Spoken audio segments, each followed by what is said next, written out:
शदादकोट में शिवरात्रि जी तक़रीब। MNA रमेश लाल ऐं भाउ भावन दास तरफ़ां हिंदू पंचायत खे एम्बुलेंस जो तोहफ़ो। शदादकोट धर्मशाला मंदिर में हिंदू धर्म जे वॾे अवतार शिवरात्रि जो ॾियारो वॾे जोश ऐं जज़्बे ऐं मज़हबी अक़ीदत सां मल्हायो वियो। मंदिर में इबादतुनि ऐं ख़सूसी दुआनि जो इत्माम कयो वियो, जॾहिं त हिंदू बिरादरी वॾे अंग में शिरकत करे पंहिंजी मज़हबी तहिवार जूं ख़ुशियूं मल्हाईंदे नज़र आई। शिवरात्रि जी तक़रीब मौक़े ते MNA अक़लियती रमेश लाल तक़रीब में शिरकत लाइ धर्मशाला मंदिर पहुतो, जिते हुन हिंदू पंचायत सां गॾिजी केक काटे ख़ुशी जो इज़हार कयो ऐं बिरादरी खे तहिवार जूं मुबारकियूं पेश कयूं। उन मौक़े ते हुन चयो त शिवरात्रि जो ॾियारो अमन, भाईचारे ऐं मज़हबी हमाहंगी जो पैग़ाम ॾिए थो ऐं पाकिस्तान में सभिनी मज़हबनि सां तालुक़ रखंदड़ माण्हू बराबरि हक़ रखनि था।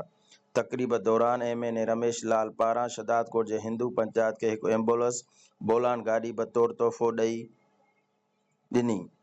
बाक़ायदी तौर रिबिन काटे एम्बुलेंस जो इफ़्तिताह कयो वियो ऐं गाॾी जूं चाबियूं डॉक्टर प्रेम हवाले कयूं वयूं। हुन चयो त एम्बुलेंस मुहैया करण जो मक़सदु बिरादरी खे हंगामी तबी सहूलियत फराहम करणु आहे त जीअं ज़रूरत जे वक़्तु फ़ौरी इमदाद मिली सघे। उन मौक़े ते भावन दास ऐं मुस्लिम नून अॻवान, मिनारिटी विंग सिंध जे सदर विशाल पालियाणी, डॉक्टर प्रेम सेठ मुरलीधरन, डॉक्टर अशोक कुमार ऐं ॿिया केतिराई हिंदू पंचायत जा अॻवान ऐं मोज़िज़ शख़्सियतूं पिणु वॾे अंग में मौजूदु हुआ।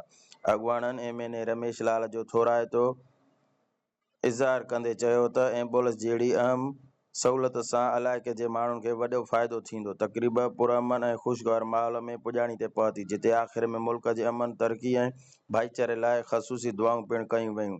गुलज़ार अहमद चांडियो, कोशिश डिजिटल, शदादकोट।